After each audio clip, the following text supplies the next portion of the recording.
Paradisrak, Pessah 1.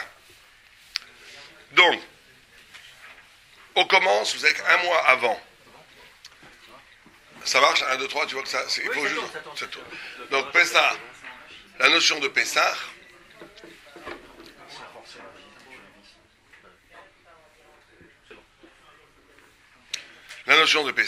elle est liée fondamentalement à la notion de Zrizout. Zrizout dans la Torah, ça veut dire le zèle. On va voir ce que c'est, de quel zèle on parle.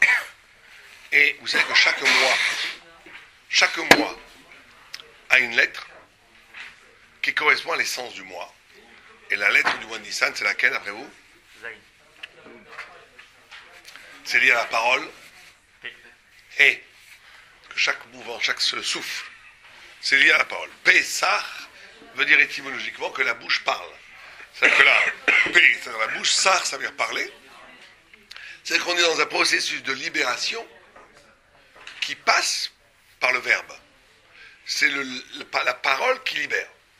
Toute la notion de Pessah, c'est la compréhension qu'il y a un phénomène extraordinaire qui s'appelle ki yafli ish neder. Yafli, la chose, ça veut dire prononcer, littéralement, mais ça a une racine étymologique, yafli de Pélé. Pélé, ça veut dire extraordinaire, en dehors de la nature. C'est-à-dire que la parole est, dans la parole elle-même, il y a une dimension de merveille divine absolument incontournable. C'est que si on veut avoir une discussion avec un athée, jusqu'au bout, il faut lui proposer le problème de la parole. C'est impossible qu'une parole soit innée, créative. C'est impossible.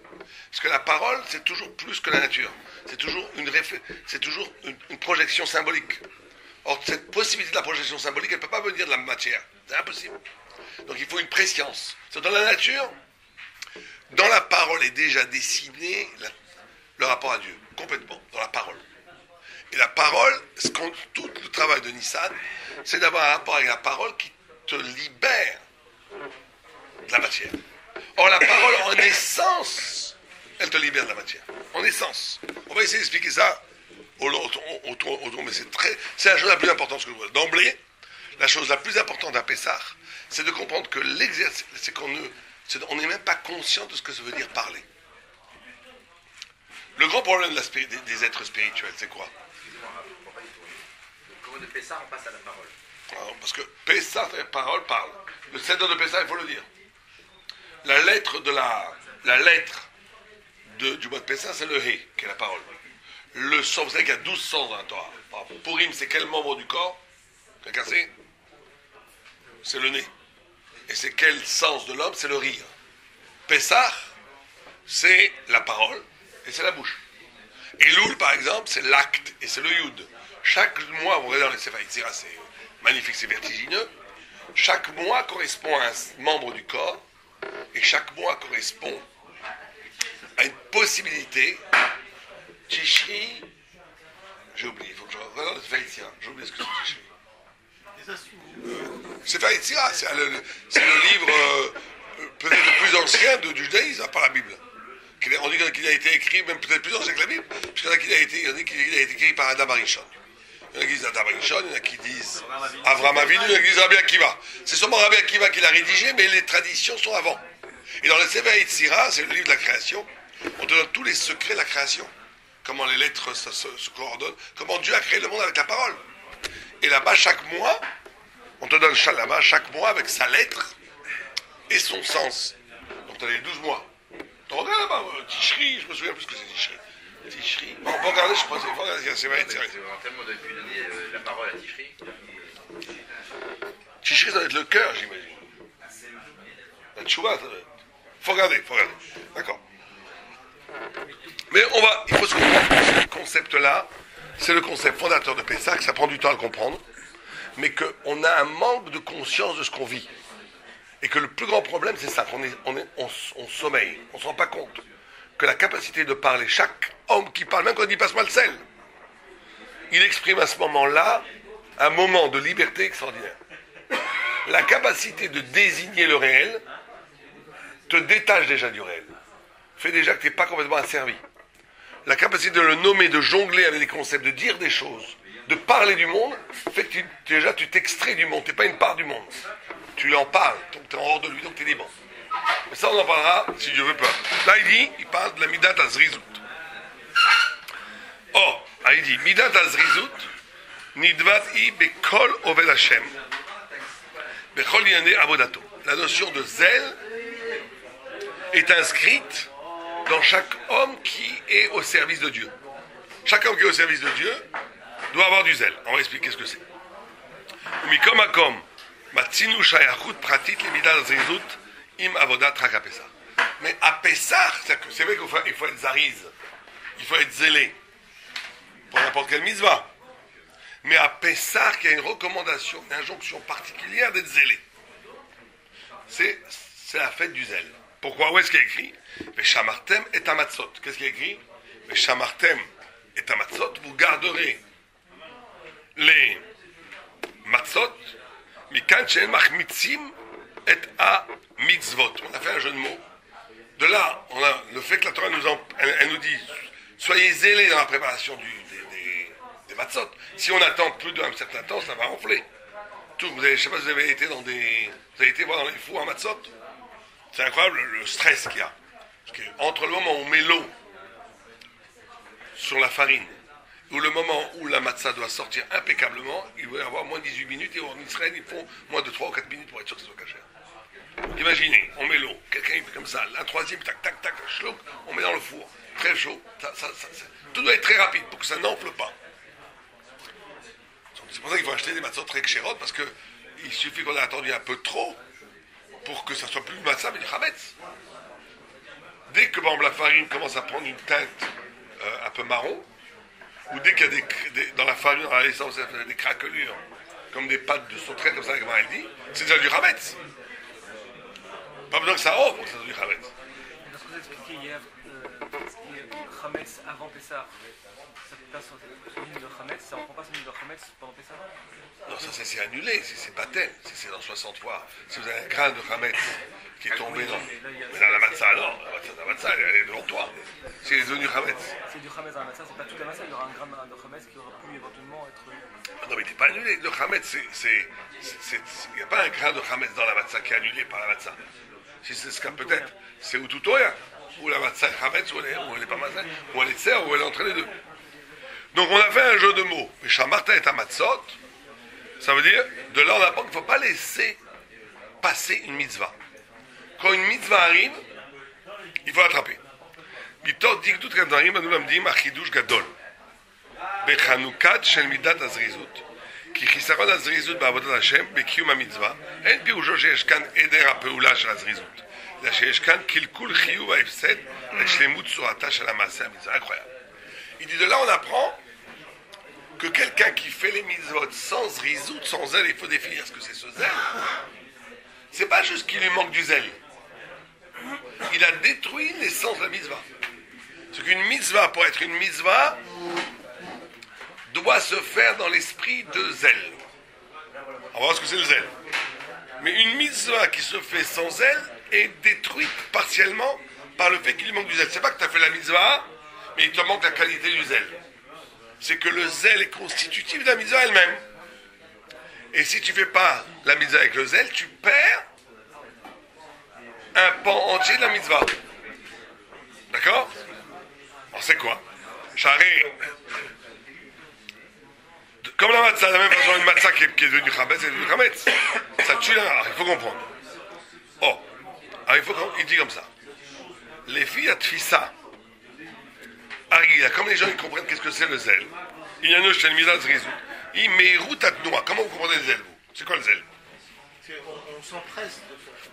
On s'empresse de faire. Ça vous dit? C'est relié à l'action, à la mitzvah qu'on est en train de faire par rapport au monde supérieur, d'être spirituel dans l'action. Et on essaye d'y aller jusqu'au bout.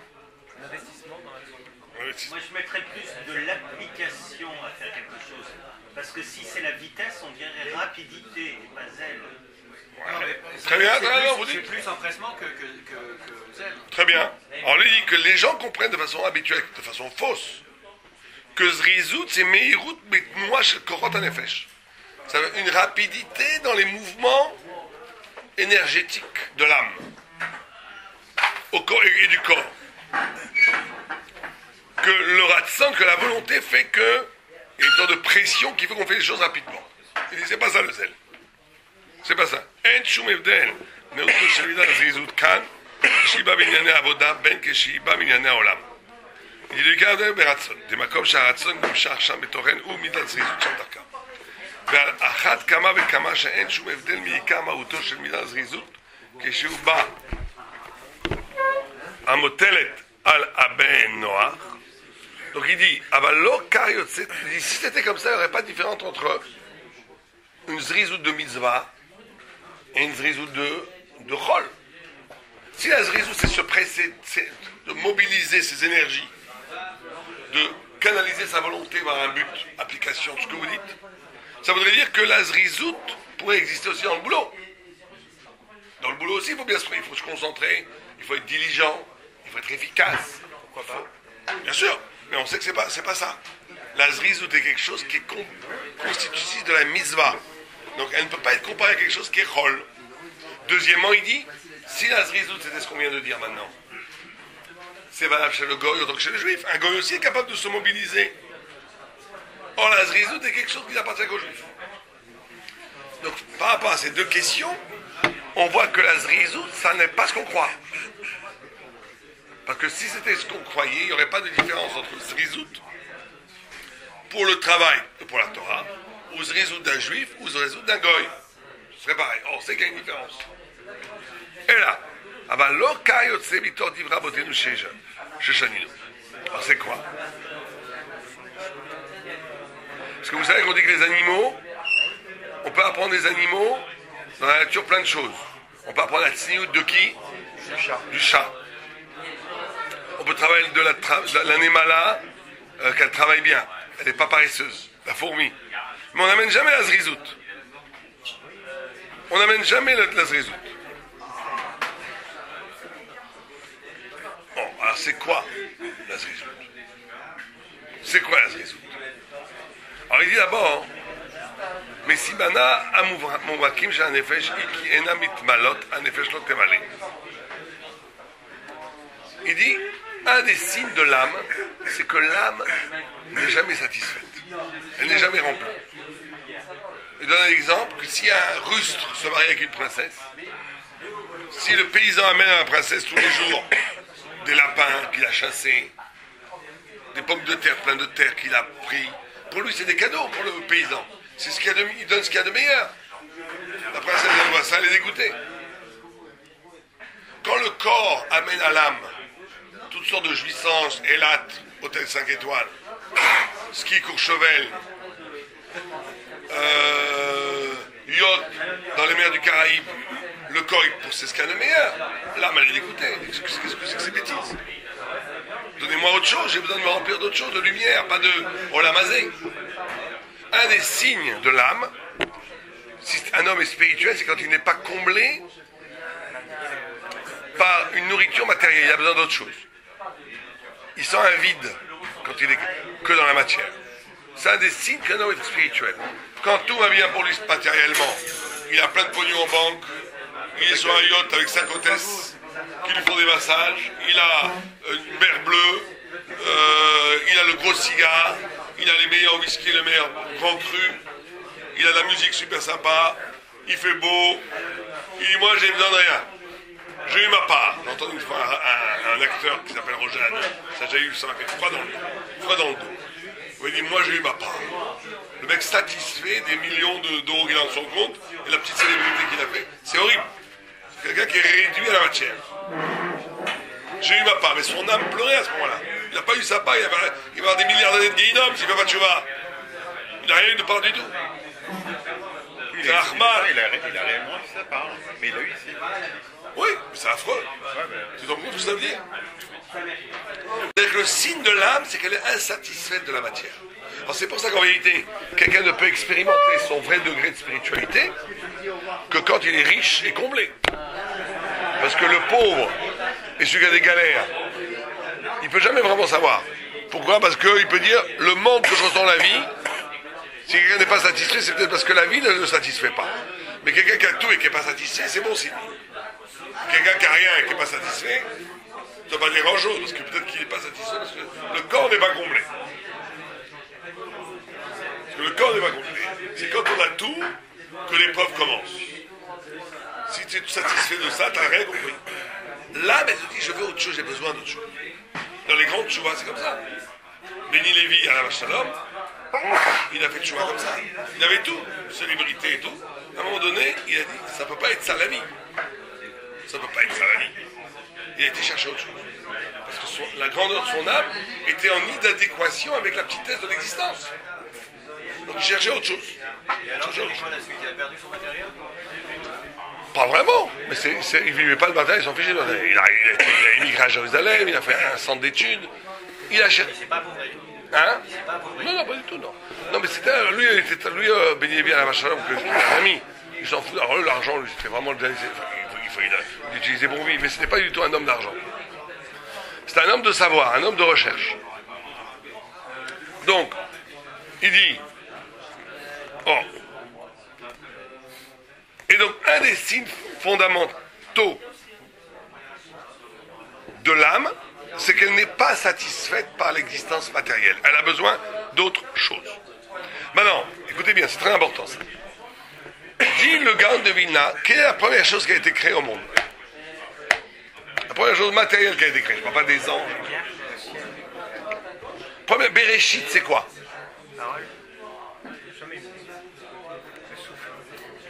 Non. Le Gaon dit, et ça on a du mal à le comprendre, que la première chose qui a été créée, c'est le temps. Nous, on croit que le temps, c'est un résultat de la matière. Qu'il y a l'espace qui bouge, ça fait que le temps commence à bouger. Non, le temps est plus ancien que l'espace. Dieu a créé un immense parchemin qui s'appelle le temps. Le temps est une création. Le temps n'est pas le résultat des choses qui passent. Le fait qu'il puisse y avoir quelque chose plutôt que rien, le fait qu'il puisse commencer une histoire de l'humanité et de l'univers, le fait que ça commence une histoire, le début du Big Bang, c'est avant tout la création du temps. Quel jour il a été créé? Premier jour, à l'origine du premier jour. On peut dire qu'il est matériel? Il est créé. Bien sûr qu'il est matériel. Le temps, c'est un temps physique. C'est même, aujourd'hui d'ailleurs, la physique sait que le temps est une composante. On pourrait vivre dans un univers où il n'y a pas de temps. C'est ça qui est difficile à comprendre. Beaucoup difficile à comprendre, parce que nous on vit dedans. Une fois j'ai expliqué ça à mon fils, qui a compris grâce à ça, ce genre de concept. Je lui dis, imagine que tu es dans une photo. Tu es dans une photo. Tu fais partie d'un tableau. Tu es un personnage de tableau. Est-ce que tu pourrais comprendre la notion de triple dimension? Non. Toi tu vois tout en double dimension. Toi le monde il est comme ça. Va t'imaginer qu'il y a un nombre où les gens ont une épaisseur. Ça ne veut rien dire pour toi. Bon, prenez un singe, monsieur, prenez par exemple un singe, je préserve, qui est torturé, un singe qui est torturé dans un laboratoire pharmaceutique pour trouver des médicaments, pour sauver les enfants qui ont le cancer. Est-ce que c'est moral de faire ça ou pas? Est-ce qu'on a le droit de prendre un singe, lui faire des essais de médicaments qui font de le tuer pour sauver les enfants qui ont le cancer? Tu dis non. Enfermé dans un asile psychiatrique. Tu regardes quoi? Tu vas laisser des enfants mourir pour sauver un singe? Si c'est la seule solution, ouais. On parle de ça. Mais bien entendu que celui qui dirait qu'il faut pas faire, il faut rien faire aux singes, c'est pas un moral, c'est un approche au jour. Ça reste une création de Dieu. Oui, mais on a pas la création, elle est soumise, l'homme est plus important ontologiquement que l'animal. Tu manges de la viande, toi? On dit si on a de la nourriture, il y a le chien et nous, on donne le chien d'abord. C'est pas pour rien. Oui, parce que lui, il va souffrir. Parce que lui, il n'a pas la notion du temps, justement. S'il doit manger, il croit qu'il ne mangera jamais. Donc pour ne pas le faire souffrir. Mais là, tu n'as pas ta vie en danger. Je te raconte la vie d'un homme en danger. Est-ce que tu as le droit de faire souffrir un animal pour sauver un homme? Bien sûr que si. Et c'est même moral. Alors, si tu demandais aux singes, est-ce que vous donnez un sens à vos souffrances? Le singe, il comprendrait ça ou pas? Il peut comprendre ça? Pas du tout. Il ne peut pas comprendre. Quand on parle par exemple du réflexe de Pavlov, ou d'un dressage sur un animal, on dresse un animal. L'animal, il associe la souffrance Alors, cause immédiate. il l'associe à l'erreur l'effort qu'il a fait. Donc il a une conscience de la souffrance. Mais je dis pas le contraire. Je dis simplement, il ne peut pas comprendre que justifier cette souffrance par le fait que ça va sur les enfants. Il s'en fiche des enfants, il ne les connaît même pas. Allô, oui. Oui, rappelle-moi dans 20 minutes, ok? À tout de suite. Ciao. D'accord? Alors, c'est clair ou pas? C'est-à-dire qu'il y a des dimensions qui nous échappent complètement dans le sens. Il y a des dimensions qui nous échappent. Ben nous, c'est pareil.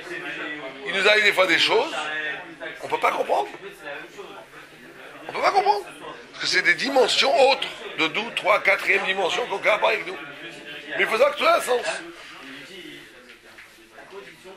Mais on ne peut pas comprendre. Mais ça ne veut pas dire que ça n'a pas un sens. Donc il te dit, alors attendez, la première chose qui a été créée, c'est quoi? Le temps. Bereshit, c'est le temps. Et le temps est un parchemin immense dans lequel toute l'histoire de l'univers et de l'humanité va rentrer dedans. Mais il y a des dimensions où le temps n'existe pas. Après la mort, dans le monde, il n'y a pas de temps. Alors qu'est-ce qu'il y a une vie sans temps, on ne sait même pas. Mais il n'y a pas de temps. Le temps, c'est propre à notre univers. Il y a des mondes parallèles spirituels où il n'y a pas de temps. Où le temps ne va rien dire. Il y a des grands rabbiniques qui pouvaient voyager dans le temps. C'est aujourd'hui très très rare, mais ça existait. Dans le passé alors. Ouais, il y avait un arabe qui racontait qu'il savait que son âme sœur était dans un autre temps. Pas dans le futur. Je sais plus si c'est dans le passé. On va aller dans le futur. Ouais, non, lui c'est autre chose. Lui, il a dormi pendant 70 ans, il s'est réveillé. Il est dans une autre époque. Il est voir son petit-fils, c'est une très belle histoire. Bon, on y va. On continue. En tous les cas, le temps. Oh. Maintenant, il te dit. Maintenant, l'âme, elle n'est pas sensible au temps. L'âme, elle se nourrit d'éternité, pas de temps. Puisque l'âme est préposée pour le Olam Haba. Et dans le Olam Haba, il n'y a pas de temps. Donc, dès que tu lui donnes quelque chose de temporel à l'âme, elle n'aime pas. Toute chose qui est valable que dans un temps donné, comme la mode par exemple. Il n'y a pas plus absurde que la mode. Je n'ai jamais vu un phénomène de masse aussi massif que la mode. Puisque oui, c'est bien pour le business, pour les juifs c'est très bon. Mais c'est incroyable. Comment quelque chose qui va être au top pendant un mois va devenir caduque dans un mois et c'est éternel. C'est incroyable. Et tout le monde regarde ce truc. Regarde par exemple, quand tu regardes c'est incroyable ça aussi, le verbiage journalistique. Comment on parle pendant des millions d'heures à la télé, à la radio. Comment on fait des milliers d'articles pour parler de quelque chose qui dans 2 jours n'aura plus aucune valeur. C'est pas incroyable? Donc on va parler des élections qui vont se passer demain et tout le monde fait des pronostics. Attends 3 jours, tu vas savoir? Non, il faut parler. Donc l'âme, elle ne supporte pas du tout tout ce qui est éphémère, parce que ça n'a aucun rapport avec elle. L'âme, elle est éternelle. On commence à comprendre pourquoi. Qu'est-ce que c'est la zrizout? La zrizout, c'est une capacité de court-circuiter le temps. C'est ça la zrizout. C'est pas un mouvement rapide du corps ou même de la volonté. La zrizout, c'est la capacité à faire un acte qui ne s'inscrit pas dans l'éphémère du temps, mais dans la dimension de l'éternité. Est-ce que tu es capable de faire quelque chose qui en soi est valable pour toi, pas qui pour quelque chose dans le temps? Et c'est ça qui donne la vraie nature à la mitzvah, la vraie hauteur à la mitzvah. Donc ce qu'il dit, la mitzvah chez Oseket Be'a Be'avar Machatzi Azman, et là chez Kimen Shen Sina et Abat Ameler. Bon, il dit pour Retset. Donc, le chipazon d'Yitzhak Mitzrayim, il dit que c'est pour ça que le peuple juif est né. C'est incroyable ce qu'il dit. Le chipazon, il a été arraché à l'Égypte. Le chipazon, c'est dans la vitesse.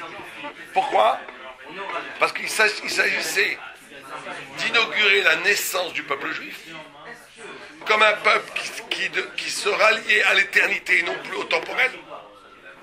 Et donc il devait faire une sorte de sursaut ontologique, de sursaut essentiel, de s'arracher au cours du temps.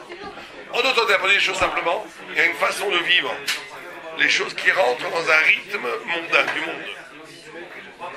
Il y a une façon de vivre les choses essentiellement qui n'obéit pas au rythme du temps de l'existence, qui obéit à quelque chose qui n'est pas inscrit dans le rythme du temps de la mondanité.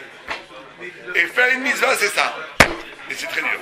Alors le fait de raconter chaque année la sortie d'Égypte rend en fait cet événement éternel. Aussi, bien entendu. Bien entendu. C'est ce qu'il te dit. Netzar Israël. Et on se nourrit de ça. On se nourrit de ça. Il dit Netzar Israël, qui veut dire éternité d'Israël. Donc il dit, pourtant il vient de dire, c'est pas simplement la gviout, le fait que c'est stable, qu'on sera toujours là, qu'on sera éternellement là. C'est pas ça. Mais c'est aussi une inclinaison de l'âme qu'on est capable de se déplacer, on est capable de réfléchir, on est capable d'agir, on est capable de vouloir des choses qui n'ont aucun rapport avec le cours du temps. On n'est pas soumis à la mode, on n'est pas soumis au moment politique, au moment historique, on n'est pas déterminé par la culture du moment. On est lié à une dimension de la révélation qui n'a aucun rapport avec l'histoire. Ce qui fait du peuple juif une entité transhistorique qui lui permet de ne pas être lié. Comment c'est plein?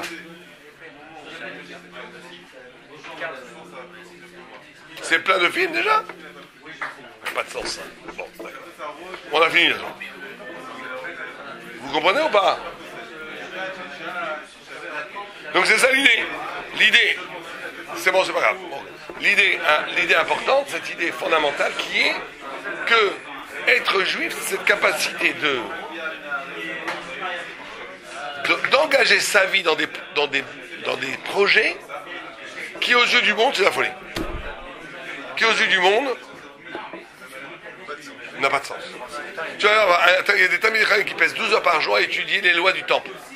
Demande à un goy, il te dit, mais monsieur, bon, quand il viendra le Bachar étudier, mais maintenant, vous pouvez étudier autre chose, non? Les mathématiques, c'est plus important, non?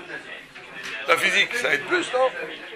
Tu dis, toi qui vis dans le Lamazé, t'as raison, mais nous on vit pas dans le Lamazé, on vit dans les lois du temple, c'est une référence éternelle de la vérité. Comprenez, le peuple juif, il ne s'inscrit pas dans l'utilité aussi, mais c'est complètement accessoire. Dans l'utilité pour que le système d'aujourd'hui fonctionne.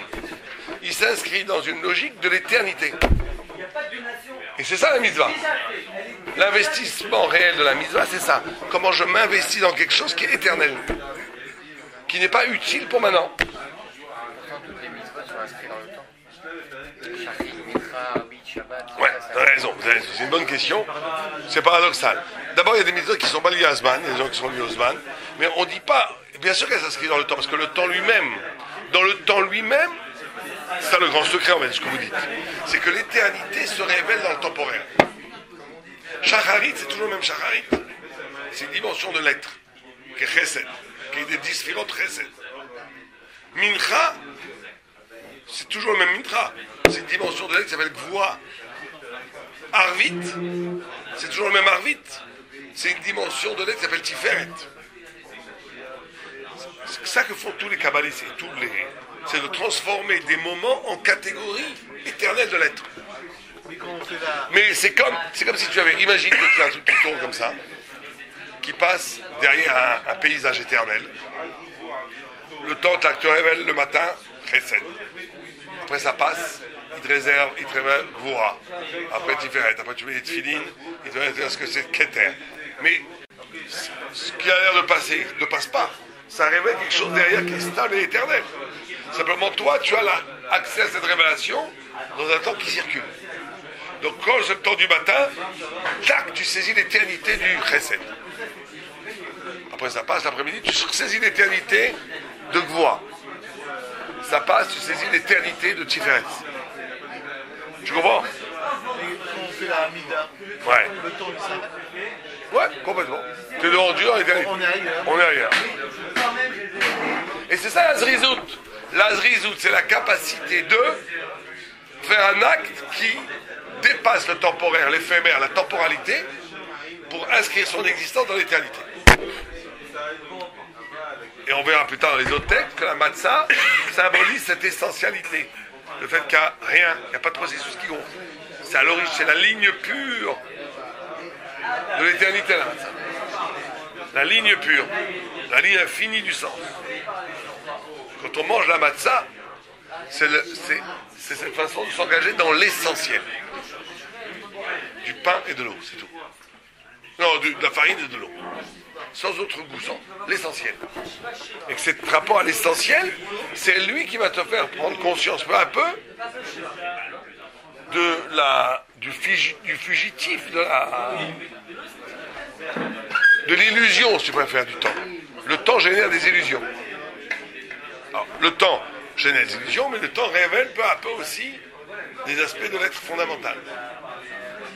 Et c'est ça tout le travail des mitzvot. Vous comprenez? Bien, call to. Prochain cours de Paradis Sac, demain à Oski, à Villars, où vous êtes invités à nous rejoindre. Il y avait un mouvement qui s'appelait les... On y va. Paradis Sac. Ah oui, je sais, il a un niveau magnifique. Paradis Sac. 3. C'est vrai. Il manque le petit texte, le jaune là. Pour les... C'est ça, voilà. C'est ça. T'es avec moi ou pas? Ça c'est parti? Très bien. En compagnie de M. Barouk. Sur internet. Tu peux dire, en compagnie de M. Barouk. Hein. Voilà, le blanc on l'appelle. En conduite de M. Barouk. Steve, le roi du ski. On l'appelle le blanc, le blanc. Le blond. Qui est devenu un Indien depuis quelques jours. T'enlèves ça, hein? C'est là, T'es là, voilà. Sur Kol Israël, la voie de la paix. D'accord. Vous êtes avec moi? Le Rambam, Maïmonide, dans le Père Zayin, dans le 7e chapitre. Michamed Vematzah, mitzvah assez, c'est une mitzvah positive. Les saper bitzet mitzrayim. Te raconter la sortie d'Égypte le soir de Pessah. L'Eilishon. Dirtiv, car il est écrit, Zachor et Yom Azeh Asher Otsatem Mitzrayim. Rappelle-toi ce jour que je vous ai sorti d'Égypte. Vers Maral, le Maral de Prague, à Maral, Be Sefer Agvoris, Perek Sheni, ici Galam, de Akra Arebe Mitzvot, Zechriat Yet Mitzrayim Shel Kol Hayom Vayom. Vous savez que vous avez 2 mitzvot de se rappeler d'Égypte. Il y en a une qui a une obligation de se souvenir de la sortie d'Égypte tous les jours. Il y a une deuxième mitzvah de rappeler la sortie d'Égypte le soir de Pessah. Or, le Rambam donne l'impression de mélanger les deux. Puisqu'il dit que le passouk qui dit où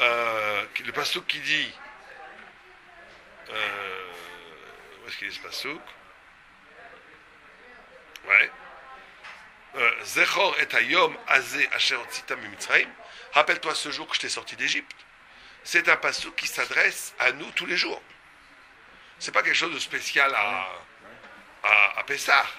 Donc le Maral de Prague attaque le Rambam en disant que c'est pas ça le pshat. On va voir. Arenedia dekra Arebe Mitzvot Zechriat Yet Mitzrayim Shel Kol Yamot Hashana.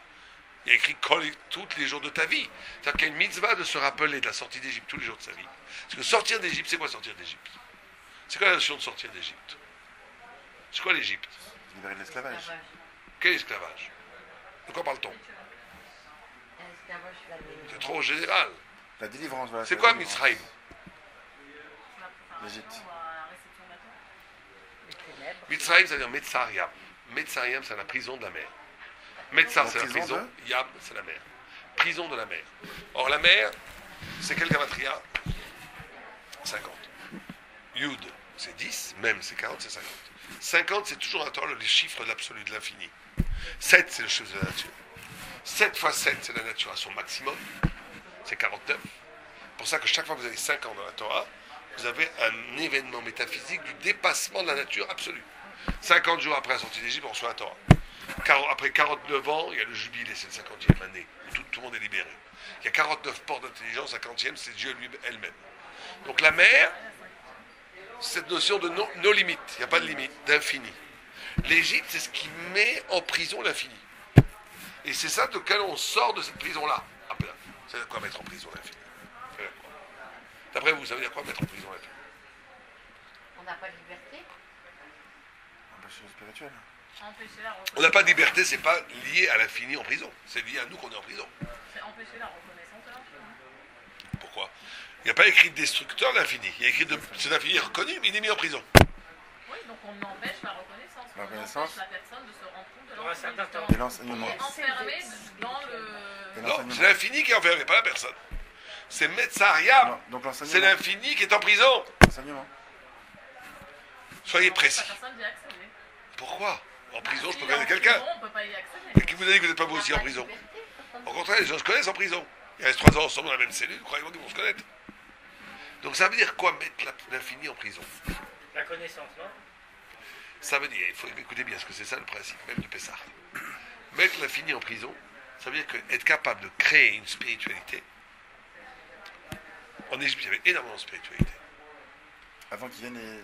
Bien avant, ils avaient une spiritualité Ah oui, il y avait énorme, le très sphinx, belle, il y avait le extraordinairement profonde. Mais elle est en prison. Ça veut dire quoi? Vous savez que Créer une autre. il y a l'exercice spirituel, il est double. Et c'est pour ça que c'est très difficile de reconnaître un vrai sadique d'un faux sadique. Il y a un exercice spirituel qui est l'aboutissement d'une cause, d'une série de causes qui n'ont rien de spirituel. Quelqu'un il a besoin de reconnaissance. Il donne des cours. Donc en réalité, c'est pas la spiritualité que tu fais, c'est la psychologie. Quelqu'un il a besoin de se faire mousser, de se faire admirer. Il devient rave. Donc tu n'es pas spirituel, tu as envie de te faire mousser. Quelqu'un a besoin de donner un sens à sa vie. Il fait tchouva. C'est bien, tu me diras, hein, l'olishma, l'olishma. Mais c'est une spiritualité qui est en prison. Ça veut dire qu'une spiritualité qui peut être expliquée par autre chose qu'elle-même est en prison.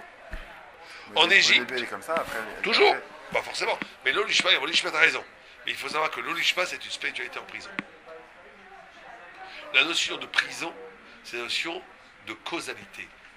Je peux te dire pourquoi tu fais les choses. Si je peux te dire pourquoi tu fais les choses, tu n'es pas encore dans la chose. Tu es dans le pourquoi.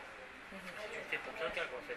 Tu le fais pour d'autres choses que pour la chose. Bah, si tu fais tchouva, Si tu fais tchouva parce que t'as peur, si tu fais tchouva parce que ça... parce qu'il faut le faire, Ah, ça c'est la vraie tchouva. Ça, c'est la vraie. C'est la vraie tchouva. C'est la reconnaissance de la vérité qui t'oblige à changer. Mais pas parce que tu as envie de changer, toi tu es très bien comme t'es.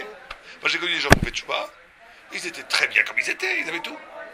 Mais ils ont fait tchouva parce qu'ils ont été forcés par la vérité. Ils se sont dit, si je fais pas de tchouva, je me trahis moi-même et j'ai pas envie de faire tchouva. Ça c'est magnifique, ça c'est une vraie tchouva. Quand tu fais tchouva parce que tu es forcé par la vérité.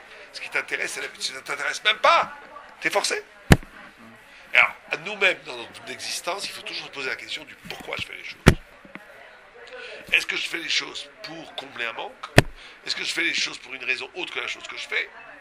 Dans ce cas-là, c'est bien, comme tu dis. Je me mets en prison. Or, l'Égypte, c'était une spiritualité qui était construite autour de ce système.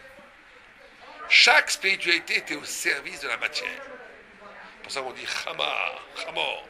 Il est comparé à l'âne, dans la matière. Ça veut dire que c'est comme le New Age. Vous connaissez le New Age aujourd'hui? C'est un mouvement où ils sont très spirituels, mais c'est pour arriver au bien-être. Je suis cool, j'utilise le Zen. bouddhiste. Zen attitude. Zen, je suis zen. Non, le Shabbat, pourquoi pas, c'est super sympa en famille, les repas, d'accord, on va prendre ça. Après, ils se prennent un peu de toutes les religions, ce qui vient pour eux. Sympa. Et ça, c'est tu l'Égypte. m'avais pas parlé de ça, Faye. Ça, c'est l'Égypte, c'est l'horreur. Mélanger un peu toutes les religions. Voilà, tu veux dire, et, c'est le syncrétisme, ça s'appelle en français, parler de ça. ou l'œcuménisme.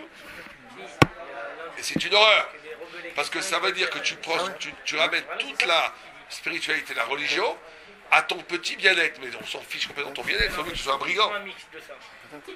Que faire ça? Correct. Ça veut dire qu'à un moment donné, tu trahis la vérité. C'est ça l'horreur de l'Égypte. C'est que ça génère, ça fournit une spiritualité massive, Mais qui est fausse. qui pas simplement qu'elle est fausse, elle peut être vraie, C'est un copyright. mais elle est au service d'autre chose que la spiritualité. Elle est au service d'un intérêt purement matérialiste. Et donc à ce moment-là, elle devient prison. Ça marche pas. Elle ne te libère pas. C'est de la tri. Une vérité qui te libère, c'est une vérité qui t'oblige. C'est une vérité qui t'oblige. Une fois, j'avais demandé à un grand Rav Raveman, je lui ai dit, comment ça se fait qu'il y a des gens dans l'école libre, ils ne pensent pas bien. Ils sont bêtes. Dans l'école dans les Yeshiva, ils sont bêtes. Des fois, ils sont bêtes. Mais ils sont très marmires. Ils font la Torah. Et je vois des gens que je nommerai pas, Eisenberg et compagnie, qui sont des gens très intelligents, je dois l'admettre, très intelligents, et qui connaissent beaucoup de judaïsme. Mais beaucoup. mais qui font vraiment léger. Ils sont légers. Ils font jamais rien. Ils font toujours, bon, allez, écoute, on n'a pas le temps, Mitra, on prend les soirs, ils prennent l'exercice, toujours les plus cool. Ils sont toujours dans la coulerie. Comment c'est possible, je pareil? Que celui d'actuel, il ne sait pas penser, il est barbire, et l'autre, il sait penser, et il m'a donné une très bonne phrase. Il m'a dit, parce que la pensée, elle te libère de l'obligation. Donc ça veut dire que quand tu commences à penser, tu es libre. Et ça, c'est le grand danger de la pensée. C'est le grand danger de l'intellectualisme. Tu te sens libre. Tu te sens libre. Alors qu'une vraie pensée, qui côtoie l'infini, qui côtoie la vérité, elle t'oblige. Ouais. Comment tu vas reconnaître si tu crois ce que tu dis pas si ça t'oblige? Si c'est juste une option, T'as pas envie de le faire. si c'est juste une option, c'est une fausse pensée. C'est du baratin. Même si c'est brillant. Tu as des gens très très brillants. Mais ils pensent comme ça, ils pensent comme ça, ils pensent comme ça. Tout est possible. Tu es libre. Il faut être aussi cette partie de l'homme. Quand tu l'as, tu dois être libre. Mais une vraie pensée est une pensée qui t'oblige. Si ce que tu as compris ne t'oblige pas, il ne t'embête pas dans ta vie, ça ne te modifie pas ton comportement, ne t'oblige pas à te soumettre à cette vérité, c'est que tu n'as pas vraiment pensé. Tu t'es juste moussé en faisant marcher tes neurones pour dire des possibilités intellectuelles. Ça ne vaut rien. Ça ne vaut pas grand-chose. C'est quelque chose qui est en prison, ça. Ça, c'est la prison. D'accord. Alors, quelqu'un dans sa vie qui a eu un malheur, Ouais, un peu doux. quelqu'un dans sa vie qui a eu un malheur, Ouais. il fait tchouba après derrière. Ouais, Il fait tchouba. ouais. Donc, il le fait parce qu'il a eu un souci. C'est pas grave. Le malheur peut être la révélation d'une dimension de la vie. Ça peut être aussi une question de N'importe quoi, vérité. hein. Ouais, voilà. Oui, non, mais quand tu arrives à un grand malheur, Malheur. tu comprends que les choses ne sont pas ce que tu croyais avant. Et ça te permet de toucher la vérité. Ça, c'est pas Ça grave. reste pas en prison, ça? Non. Non, parce que le malheur a été une. Ça dépend. Ça dépend. Ça peut être. C'est pas forcé. Ça peut être que tu fais le choix parce que maintenant tu veux. Mais beaucoup au début, c'est comme ça. Mais c'est pas grave. Je dis pas que c'est complètement négatif. Je dis simplement qu'il faut savoir que c'est une spiritualité en prison. C'est une démarche C'est que le vrai libre. qui est obligatoire, souvent au début. Le vrai libre, le Talmud Chacham est un homme libre. Pourquoi il est libre? Parce qu'il n'est soumis qu'à Dieu. C'est tout. Donc quand il faut te poser cette question. Quand je fais une chose, je le fais pourquoi? Mais D'accord. pourquoi on Une attend personne qui est non religieuse. d'arriver à quelque chose pour faire tchouva? Pourquoi on ne le fait pas avant? Pourquoi ils ne l'ont pas fait avant ça? Une personne qui Ils n'ont pas eu la conscience. Ils n'ont pas eu la ne fait pas Shabbat. Tu peux pas lui dire fais Shabbat. Il faut qu'il comprenne l'importance du Shabbat. Et que ça l'oblige. Ça, il a compris, mais il n'a pas envie de le faire. C'est ça qu'il n'a rien compris. C'est qu'il n'a pas compris. Une vraie compréhension t'oblige. Il n'a pas envie. C'est qu'il n'a rien compris. Et au Encore début, une il va le fois. faire parce que. Il y a très peu de personnes qui sont capables de comprendre. Je sais pas. Moi j'en ai vu plusieurs. J'en ai vu beaucoup moi. Au début, Je connais souvent, beaucoup de gens comme ça. au début, souvent, tu fais. Moi, j'en connais gens qui comprennent et qui ça les empêche pas de dire bon, bah. Et ben moi je dis ils n'ont pas vraiment compris. Ils ont pas vraiment. C'est pour ça que Quelqu'un qui comprend vraiment, il change parce qu'il connaît l'enjeu de la vérité. Genre la télé avec. L'enjeu de la vérité, c'est pas la rigolade. La télé Il Shabbat. sait. La télé Shabbat avec le compteur là. Non, ça n'existe T'as le droit. pas, ça. Ça, c'est la pensée, ça. T'as le droit. Mais c'est pas bien. C'est la pensée. T'as le droit d'un point de vue de Shabbat, mais t'as pas le droit d'un point de vue d'esprit de Shabbat. Voilà, c'est la philo, ça. Non, c'est autre chose, ça c'est de la tahava. T'as envie de te relaxer Shabbat, tu regardes. Je dis pas que c'est bien du tout, mais c'est pas une interdiction. Faut pas non plus. Il faut être très strict avec la halakha, très clair avec la halakha. C'est pas. Bon, une fois, ils vont demander. Est-ce qu'on peut mettre. Il y avait France, je sais plus quoi, Shabbat, Coupe du Monde. Est-ce qu'on peut mettre le. J'ai dit, mais non, c'est. Oh, il est. Où ça, où ça En Voilà, Israël, c'est c'était. Des religieux, attention, hein. Voilà. C'était quand même affreux. C'est pas Shabbat. Oui, mais ils ont un pied à la rap, strictement à la rique. ils ont le droit. Ils ont le droit, mais c'est pas l'esprit de Shabbat, il y a aussi l'esprit de Shabbat. Bien. C'est pas Mais Shabbat. si c'était interdit, ça aurait été interdit. C'est pas Shabbat. Exactement, je te dis pas que c'est interdit. Non, mais si ça devait être interdit, ça aurait été interdit. Ouais. Non, mais il y a l'esprit de Shabbat. Shabbat, tu peux déplacer tous tes meubles chez toi, mais c'est pas bien. Bon, il y a écrit qu'il faut rester dans l'esprit de Shabbat. C'est moussé. Non, tes meubles sont pas mouxés. Tu peux déplacer à l'intérieur de chez toi. Attends, dehors. chez toi, tu Ouais, peux. c'est couvert. Mais pas dehors. Dehors, c'est mouxé. C'est interdit. Parce que c'est couvert, il y a un toit. Bien, en tous les cas. C'est moussé. Vous êtes avec moi ou pas? Bien sûr. Donc on dit. Oh. Donc on dit ici. Oh. Zechor et Hayom Hazeh, Te'en, oh. Donc maintenant, l'autre problématique qu'on a, c'est que le Rambam a inscrit la mitzvah de raconter Pessah, de raconter la sortie d'Égypte à Pessah. Il a cité un passage qui normalement est distribué, compris, est attribué à l'obligation quotidienne de se rappeler la sortie d'Égypte. Alors comment ça se fait qu'il y a eu ce mélange dans le Rambam? C'est bizarre, non? Allez, Dieu, c'est écrit. Oh, Arashi, la Torah piresh al kra de yom asher matta lifnei Hashem, deu musav akra de le'el de mid karama hashemesh lechapen, tishkach et advarim asher. Il y a une autre obligation, vous savez, qu'on a l'interdiction d'oublier le Sinaï. Tous les jours, il faut se rappeler du mont Sinaï. Ouais, tous les jours. Tous les jours. C'est une des 6 choses que je dois te rappeler tous les jours. On devrait l'écrire dans le site. La manne, le puits de Myriam, les Anané à Kavod, tous les miracles que Dieu t'a fait dans le désert et le Har Sinaï. D'accord? Mais les fils niré barour des auto akushia yeshna. Alors on dit koraloma erad minashtaim. Donc il dit il y a 2 solutions pour résoudre ce problème. Pourquoi le Rambam a inscrit à fonder les 2 mitzvot qui à première vue n'ont pas de rapport l'un avec l'autre. L'un c'est de se rappeler d'Égypte. Pas Pourim. Mais la référence c'est Pourim, c'est pas Kippour.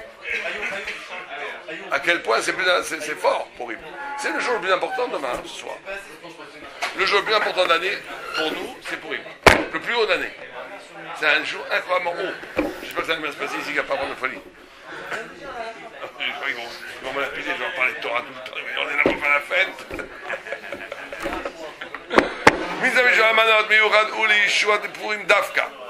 Or, on doit envoyer demain 2 cadeaux à un ami. 2 cadeaux à un ami. Et ces 2 cadeaux qu'on envoie à un ami, pas à 2 amis, minimum un ami, mais 2 cadeaux. 2 cadeaux qu'on envoie à un ami. Ah d'accord, c'est pas un cadeau à 2 amis. Non, il faut donner à 2 pauvres chaque fois de l'argent. Mais la mitzvah, c'est de donner 2 cadeaux à un ami. 2 mets différents. 2 mets différents à un ami. Maintenant, tu peux multiplier les amis. Mais le minimum syndical, c'est d'envoyer 2 cadeaux à un ami. 2 mets qui soient différents. Tu peux envoyer boisson et solide. Mais c'est bien de faire 2 brachot, tu mets ça pour c'est pas, t'es pas obligé. Tu peux m'envoyer 2 morceaux de viande s'ils sont différents. L'un une côtelette, l'autre un... Ah, vous voulez dire que dans le cadeau, il peut avoir 2 mets différents. Il faut qu'il y ait 2 mets différents. Mizat Sharmanot, Miuchad ou les choix des Purim Dafka. Niglana Pam Ata Emilitoire de Shechal Torem Bikiu Mitzvazé. C'est pas nous, c'est pas nous. Non, c'est pas nous.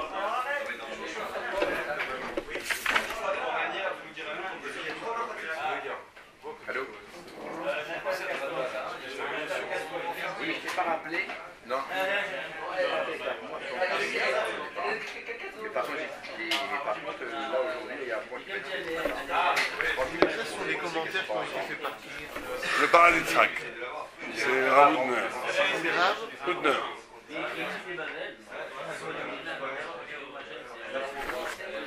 Bah d'accord, mais si quelqu'un qui peut s'organiser, c'est pas.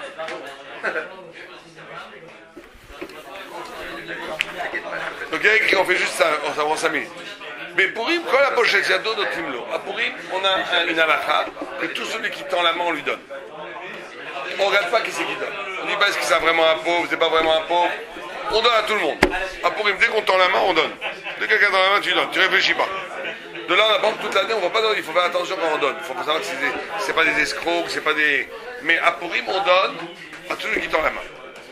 והריבותה של הממרה הווה נאמרה אם על הנותן ועל המקבל. הנותן נותן בלי בדיקה אם המקבל ראוי הוא לקבל. וכמו כן שפיה לו לאדם לעמוד עצמו במקבל, אבל מי שיודע בנפשו שקיבלה זו אינו ראוי לו. Et cette halakha, elle est dit pour les deux. C'est-à-dire que toi, tu n'as pas besoin de chercher à qui tu donnes. Et quelqu'un qui veut prendre l'argent pour lui, il n'a pas besoin de se demander est-ce que j'ai vraiment le droit de le prendre. Ah, pour lui, tu peux prendre. Quelqu'un dit, est-ce que j'ai vraiment le droit de le prendre? Tu ne poses pas ce genre de questions pour lui. Tu as le droit de tendre la main et prendre. Et celui qui donne aussi, il n'a pas besoin de réfléchir, est-ce qu'il faut, oui ou non, donner à cet homme. Ou malade varikaou, l'otiknov de asat adverot nikra ou mitam mafsik al teva lo. ואמרו רבים שההפסק זהו בא להראות לנו כי שר עלי לאין איש לגנובה דעתה דרבה. Incroyable. Il y a écrit Lo tignov, tu ne voleras pas. Oh, d'après, quand on lit là-dedans, on dit Lo tignov. Il y a un arrêt. Cet arrêt, elle est pour t'enseigner que tu as le droit de tromper ton maître, de voler l'esprit de ton maître. C'est quoi voler l'esprit de ton maître? C'est de te faire voir au maître. Tu as le droit de te faire voir au maître à un niveau spirituel que tu n'es pas. Tu as le droit de failloter, on va dire. Il y a un passouk dans les 10 commandements qui est récité d'une telle façon pour t'enseigner que tu aurais le droit de failloter devant ton maître. Ça veut dire quoi ça? Oh, on explique. On explique la chose suivante. J'ai allé des cas, parce que pourquoi est-ce qu'on faillote devant le maître? Pourquoi est-ce qu'on se fait montrer mieux que ce qu'on est devant le maître? Pour que le maître t'enseigne de la Torah mieux, qu'il fasse attention à toi plus, pour qu'il te donne plus de Torah. D'accord? Share more rabak et more shamaim. Veim lo haya iter zenim sa shanagat irat shamaim ki az haya minanim nashim naoter kaze. Donc il te dit une chose extraordinaire ici. Il te dit un homme peut arriver à la vérité par le mensonge. Ça veut dire quoi ça? Ça veut dire qu'un homme il va arriver par la vérité. C'est pas négatif, et c'est ça le grand danger. C'est que d'un côté, tu dois te faire un bluff. Et tu vas bluffer tes maîtres. Tu dois être plus grand que ce que tu es pour avancer. Parce que si tu dis je ne suis que ce que je suis, très rapidement tu vas te rendre compte que tu es très limité. Et tu vas dire donc c'est pas pour moi, toi. Donc à un moment donné, tu dois te faire des films, tu dois avoir de l'ambition, tu dois essayer de te voir plus grand que tu n'es et de te montrer plus grand que tu n'es. Pour que le maître puisse te donner à la hauteur de ce que tu t'es exposé. Mais à ce moment-là, il va se trouver un phénomène extraordinaire, c'est qu'en faisant cela, tu vas véritablement devenir grand ce que tu as voulu être. Mais le grand danger, c'est de rester toujours dans cette extériorité de la paraître spirituelle. Alors qu'il faut effectivement être capable de transformer cet apparaître en être spirituel. Vous comprenez?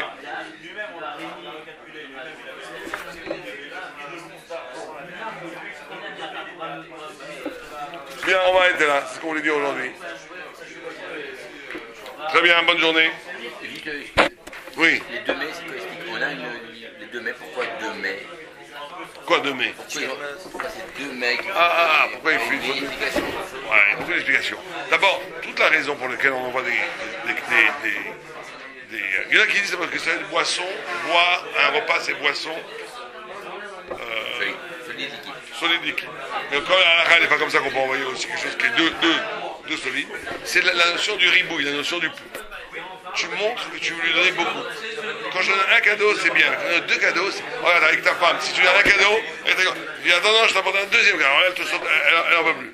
C'est la notion, parce que toute la notion de Shlach Manot, c'est la notion de multiplier l'amour entre le peuple d'Israël. Pourquoi? Parce que on reçoit la Torah. Or, on ne peut pas recevoir la Torah s'il n'y a pas de Ichud Am Israël, si on n'est pas ensemble. Si on n'est pas tous ensemble dans l'amour, il y a une notion d'être ensemble dans l'amour. Donc, vous avez dit tout à l'heure, il n'y a pas de teshuva. Non, c'est pas qu'il n'y a pas de tchouva, c'est que la Torah ne vient pas de la tchouva. La tchouva ne vient pas par le regret du mal. La Torah qu'on reçoit pour Purim, elle ne vient pas de la tchouva. Ça, c'est Kippour. La Torah qu'on reçoit à Purim, c'est la capacité de dire, de te reconnaître dans le bien. Pas te reconnaître dans l'abandon du mal. Et c'est le plus grand secret de Purim. Le plus grand secret de Purim, c'est d'arriver à un niveau de ivresse où je découvre au plus profond de moi une volonté qui est la volonté de Dieu elle-même. Quand tu arrives à ça à Purim, waouh, c'est le grand flash. Big flash. Mais c'est dur, hein, moi j'ai essayé on arrive là, parce qu'il faut boire énormément pour ça. Il faut arriver à un découvert de toi-même, où là, la vérité de toi-même elle sort. On va bien rigoler demain, je crois. Hein? Et on va essayer. Il y en a qui tu vois ce qui sort. Il y en a qui sortent, c'est affreux. Ça sert rien, genre des bêtises quoi. Des grosses bêtises. Non mais pire, ils disent qu'est-ce que c'est. Non, moi j'ai vu des Avrechim qui commençaient à dire qu'est-ce que je fous de ma vie. Il y a pas d'horaire demain. Ah ouais? Des horreurs, des gens qui regrettaient leur victoire. C'est lui qui m'a dit que. Qu'est-ce que ça fait? J'ai arrêté? Vite fait. Bien, Paradisrac, 3. On fait 3, hein, ça marche? Ah, tu peux appuyer? Ouais, bravo. Paradisrac, tri. Normalement, ils sont sur le site ou pas? Ouais. Mais passe pas tout de suite. Je mets un peu de temps pour les mettre. Ça prend un peu de temps. Entre le moment où elles sont filmées, c'est sûr, ça prend un mois. Et sur le site, il y a plein de choses. Vous connaissez le site Coltora? Non, je ne suis pas encore parti. Coltora.com, vous connaissez pas? Lequel? Coltora, koltora.com. Regardez les émissions télévisées, ça va vous plaire, avec Heisenberg, là, il y en a une vingtaine. First Seven, toi. Hein? First Seven. C'est pas sur Shifté, c'est sur quoi le Torah? Ah, mais ils sont aussi sur J'en ai regardé 3 d'affilée le soir, ma femme était à la conférence ici. Ah ouais? Des émissions avec Josie Heisenberg. C'est marrant. Tu sais que je suis le seul qui peut parler. Ah ouais? Alors, il y a des gens qui envoient des lettres en disant il parle un peu trop vite dans Rav Sadi, est-ce que vous pouvez lui demander de se calmer? J'en dis, vous ne comprenez pas, si je parle doucement, il m'interrompt. Donc il y a tout. Tu sais qu'il y a des gens qui sont invités chez Heisenberg. Bonjour monsieur le rabbin Intel, merci d'être venu. Heisenberg, il parle tout ça pendant 1 heure, l'autre il a dit 2 mots, il dit merci d'être venu, il n'a rien dit l'autre. Donc moi j'ai trouvé une technique, je parle vite, je l'empêche de parler, et dès qu'il veut dire quelque chose, mais vous avez tout à fait raison. Donc, mais des gens, à l'image, ça fait comme l'impression que je parle, qu'il y a une tension. Ils disent, mais pourquoi il parle si vite, qu'est-ce qu'il a? Je dis, oui, mais ils ne savent pas. Si je parle doucement, je ne parle pas. Donc... C'est vrai qu'on a l'impression que quand vous continuez à parler après qu'il est intervenu, qu'il n'a rien dit. C'est-à-dire que vous continuez dans ce que vous avez commencé. Ah oh, mais moi je ne suis pas médiaresse avec lui, parce que lui il est complètement comme la plaque. Je lui parle trop profond, il me dit oui, est-ce que ça veut dire que c'est la politique, c'est ça que c'est. Je lui parle de Moshe, il me parle de Sarkozy. Là, tu peux pas parler avec lui. Mais c'est pas vrai, les gens. Et tu les vois où? C'est sur le site avec C'est comme ça, les gens ils se rendent pas compte que c'est complètement. C'est le seul qui s'est rendu compte. Franchement, tu regardes un petit peu. Ok, on y va, C'est complètement con. Il n'y a pas de dialogue. Maintenant, c'est Rav Sadi, il continue dans son derrière, et lui, il intervient des fois, mais il continue, tu vois, c'est toujours le même. C'est deux personnes en face. Ne révèle pas les secrets, les rouages des émissions télévisées. Il faudra couper, hein, au montage. Non, c'est pas grave. Allez, Purim, Yom Kippour, on reprend. Puis, on a dit que Purim, Yom Kippour, c'était les 2 facettes d'un même jour. Le jour de Kippour et le jour de Purim, c'est les 2 facettes d'un même jour. Et là, Ben Purim, Ben Beyom Kippourim, Medabrim, Alodot, Kabbalah. Dans les 2 jours, quel est le point commun entre Kippour et Yom Kippour? Entre Purim et Yom Kippour, quelqu'un peut me le dire? Hier, On l'a dit, mais à part ce qu'on a dit hier. Un autre point commun. Quel est l'autre point commun qu'on a dit hier? Qu'on n'a pas dit hier?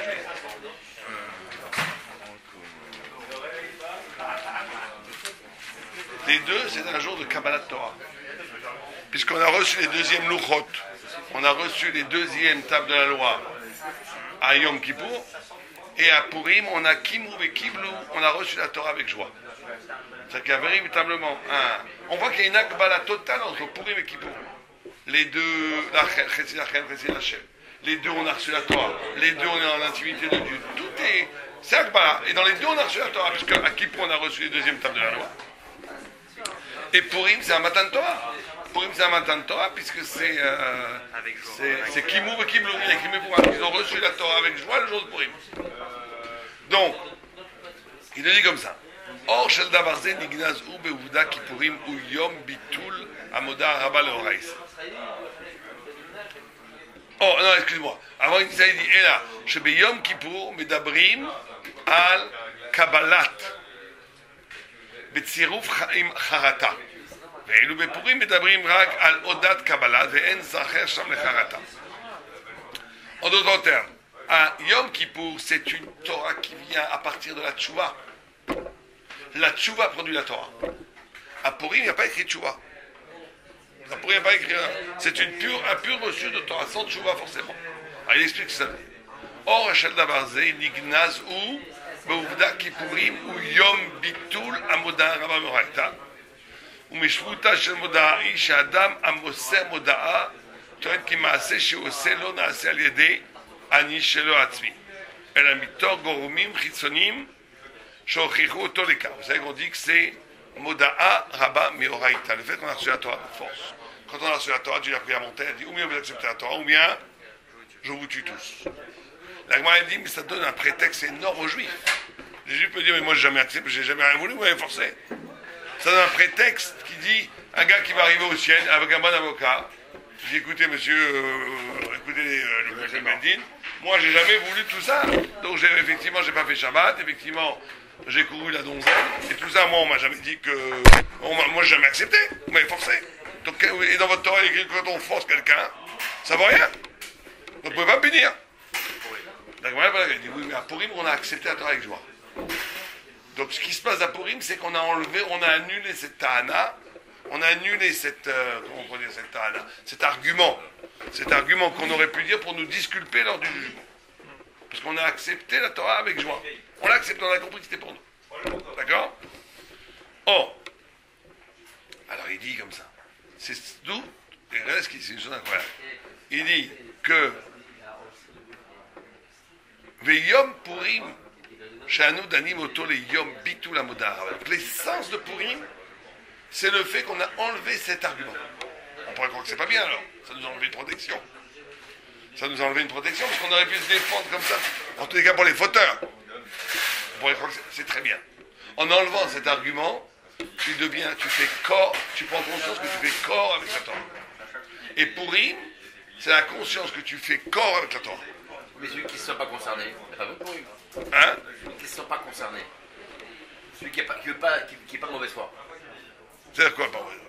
Celui qui n'a pas besoin de cet argument. Je veux dire, moi, on m'a forcé.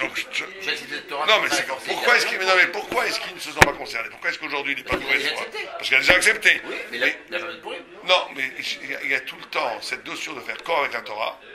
Tu as raison, elle est proportionnelle, enfin elle est infinie. Tu peux toujours avancer dans ça.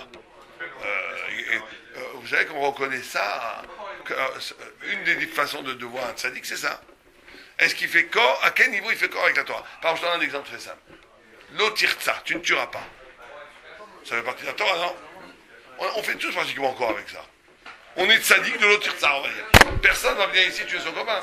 Les gens ne vont pas dire, c'est pas des tueurs. La plupart, on va dire. Donc voilà un endroit où tu es arrivé en symbiose avec l'otirtza. Maintenant, l'otirtza, ça veut dire aussi, ne fais pas honte à ton prochain en public. Ça, c'est déjà plus dur.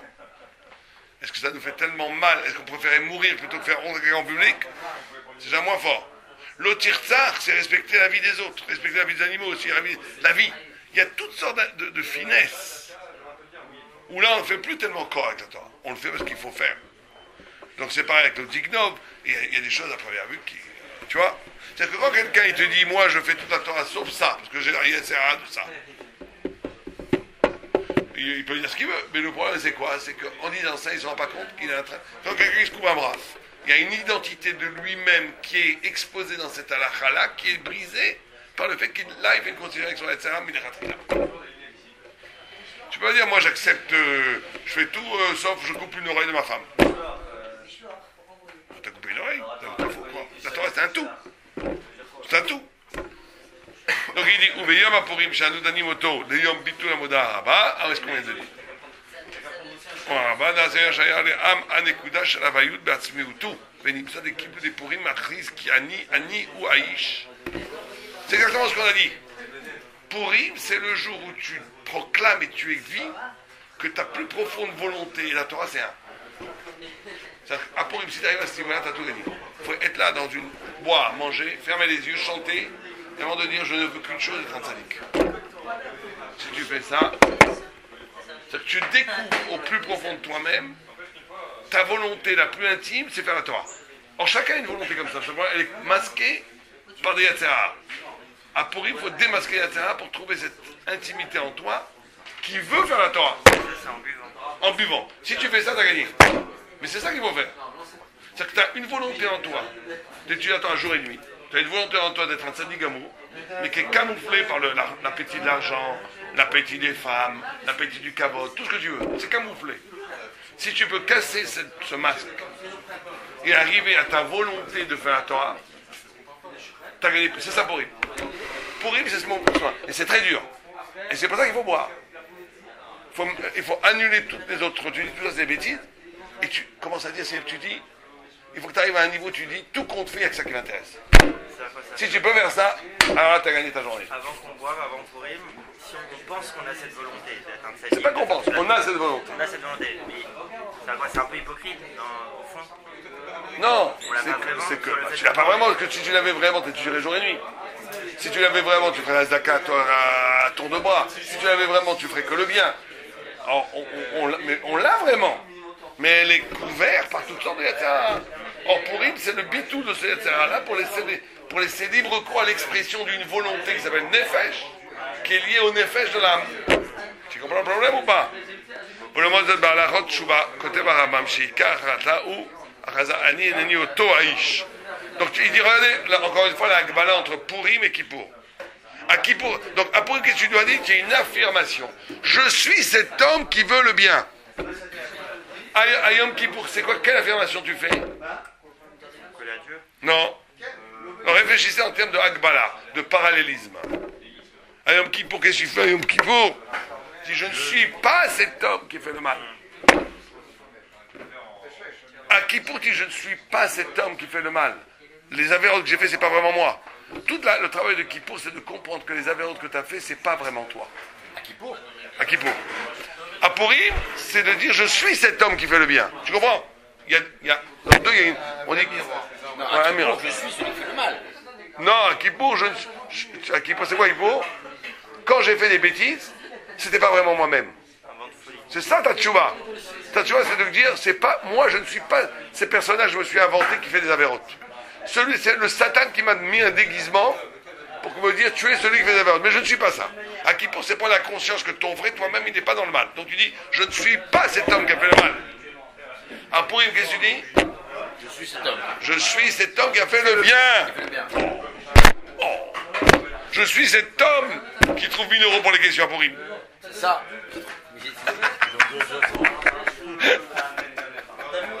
Je suis cet homme qui est passé la nuit à passer des coups de fil pour essayer de trouver. Je suis cet homme qui... Et je ne suis pas cet homme qui arrive et dit qu'est-ce que j'en ai à faire de ça.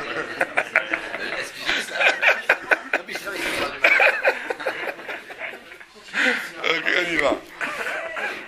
On va faire une blague. D'accord? Non. Quoi non? J'ai compris pour Kippour, alors pour Pourim. Pourim et Kippour, c'est le même jour, c'est deux faces de la même chose. Et l'adhésion à la Torah et à Dieu, elle passe par deux choses. Sourbira, c'est tout. Tu te détaches du mal et tu fais le bien. Le détachement du mal, c'est Kippour. Faire le bien, c'est Pourim. Non. Pourim. Mais on ne détache pas parce qu'on est déjà le bien. Non, mais à Pourim, il faut que tu prennes conscience. À Pourim, tout ton travail, quand tu... Attends, je t'explique.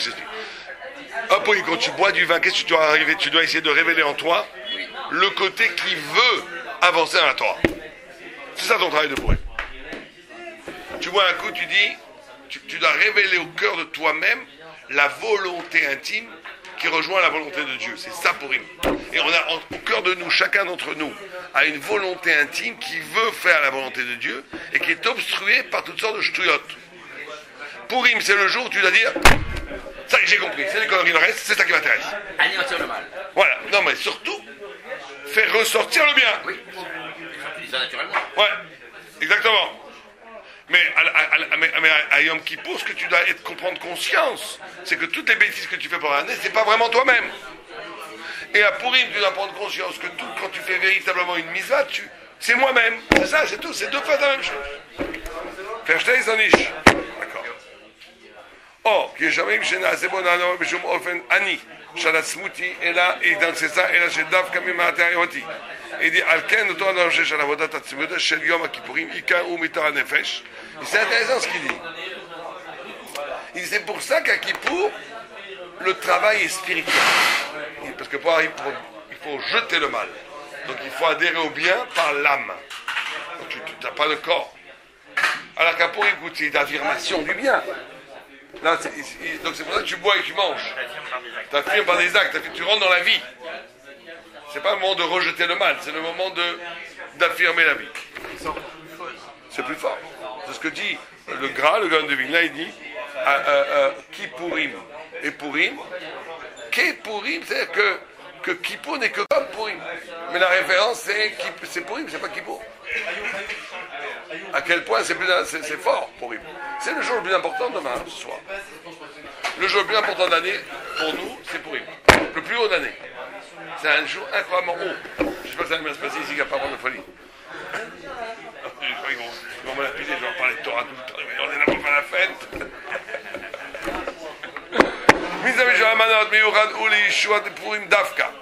Or, on doit envoyer demain 2 cadeaux à un ami.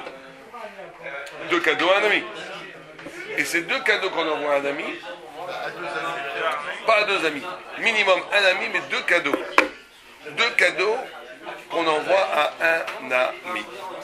Ah d'accord, c'est pas un cadeau à 2 amis. Non, il faut donner à 2 pauvres, chaque fois de l'argent. Mais la mitzvah, c'est de donner 2 cadeaux à un ami. 2 mais différents. 2 2 mets différents à un ami.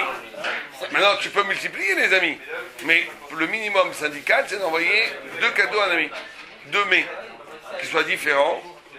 Tu peux envoyer boisson et solide, mais c'est bien de faire 2 brachot, tu ça pour c'est pas, t'es pas obligé. Tu peux m'envoyer 2 morceaux de viande s'ils sont différents. L'un une côtelette, l'autre un... Ça veut dire que dans le cadeau, il peut avoir 2 mets différents. Il faut qu'il y ait 2 mets différents. Mizat Sharmanot, Miuchad ou les choix des Purim Dafka. Niglana Pam Ata Emilita Shechalav Toem Bikiu Mitzvazé. C'est pas nous, c'est pas nous. Non, c'est pas nous.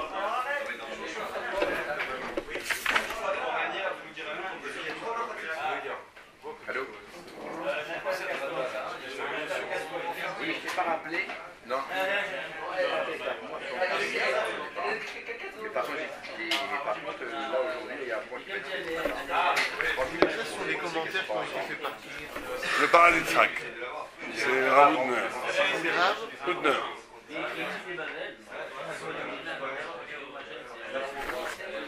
Bah d'accord, mais si quelqu'un qui peut s'organiser, c'est pas.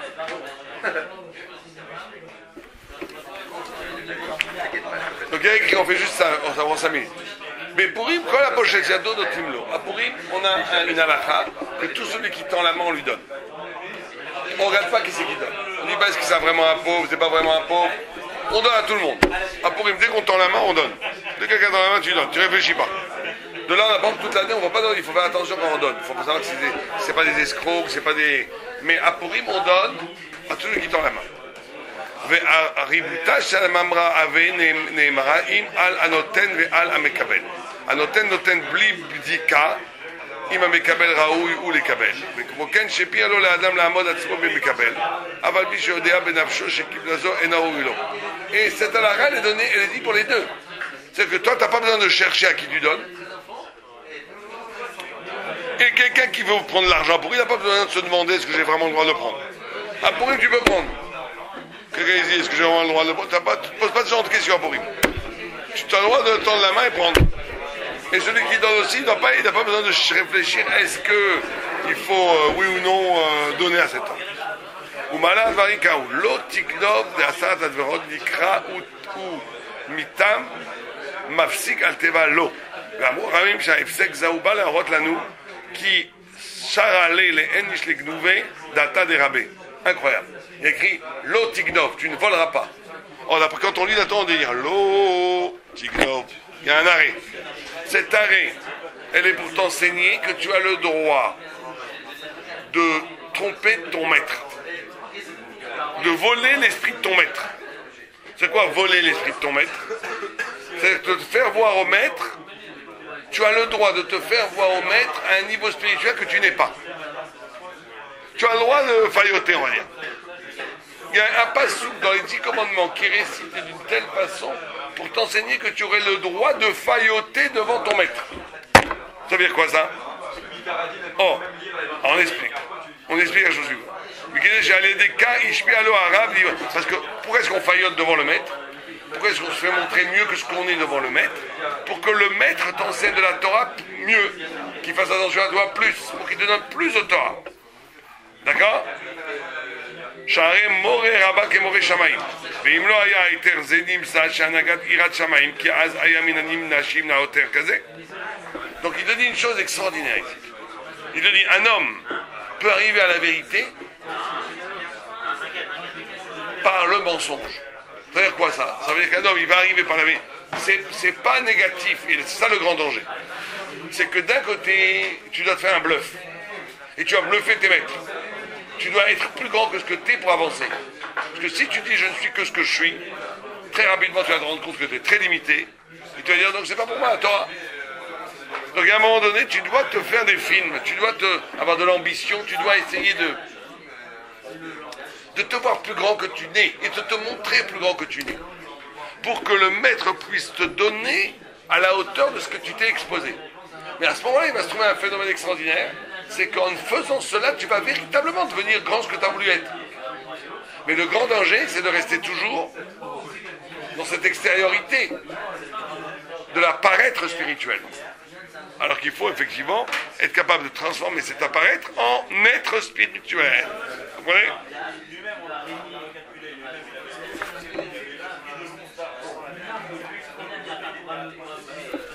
Bien, on va arrêter là, c'est ce qu'on voulait dire aujourd'hui.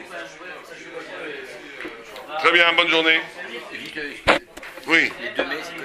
On a les 2 mai, pourquoi 2 mai? Quoi 2 mai? Pourquoi c'est 2 mai? Pourquoi il fait une explication? Ouais, il faut une explication. D'abord, toute la raison pour laquelle on envoie des il y en a qui disent parce que c'est boisson, bois, un repas c'est boisson. Solide liquide. Mais comme la halakha n'est pas comme ça qu'on peut envoyer aussi quelque chose qui est deux solides, c'est la notion du ribouille, la notion du pouls. Tu montres que tu veux lui donner beaucoup. Quand je donne un cadeau, c'est bien. Quand je donne 2 cadeaux, regarde avec ta femme, si tu donnes un cadeau, elle te dit attends, non, je t'apporte un deuxième cadeau. Elle te saute, elle en veut plus. C'est la notion, parce que toute la notion de Shlach Manot, c'est la notion de multiplier l'amour entre le peuple d'Israël. Pourquoi? Parce que on reçoit la Torah. Or, on ne peut pas recevoir la Torah s'il n'y a pas de Ichud Am Israël, si on n'est pas ensemble. Si on n'est pas tous ensemble dans l'amour, il y a une notion d'être ensemble dans l'amour. Donc, vous avez dit tout à l'heure, il n'y a pas de teshuva pour lui. Non, c'est pas qu'il n'y a pas de teshuva, c'est que la Torah ne vient pas de la teshuva. La teshuva, il n'y a pas par le regret du mal. La Torah qu'on reçoit pour Purim, elle ne vient pas de la teshuva. Ça, c'est Kippour. La Torah qu'on reçoit à Purim, c'est la capacité de dire, de te reconnaître dans le bien. Pas te reconnaître dans l'abandon du mal. Et c'est le plus grand secret de Purim. Le plus grand secret de Purim, c'est d'arriver à un niveau de ivresse où je découvre au plus profond de moi une volonté qui est la volonté de Dieu elle-même. Quand tu arrives à ça à Purim, waouh, c'est le grand flash. Big flash. Mais c'est dur, hein, moi j'ai essayé plus on arrive là, parce qu'il faut pas énormément pour ça. Il faut arriver à un découvert de toi-même, où la vérité de toi-même sort. On va bien rigoler demain, je crois. Hein? Et on va essayer. Il y en a qui sont tu vois ce qui sort. Il y en a qui sortent, c'est affreux. Ça sert rien, genre des bêtises quoi. Des grosses bêtises. Non mais pire, ils disent qu'est-ce que c'est. Non, moi j'ai vu des Abrechim qui commençaient à dire qu'est-ce que je fous de ma vie. Il y a pas d'avoir demain. Ah ouais? Des horreurs, des gens qui regrettaient leur victoire. C'est lui qui m'a dit que. Qu'est-ce que ça fait? J'ai arrêté?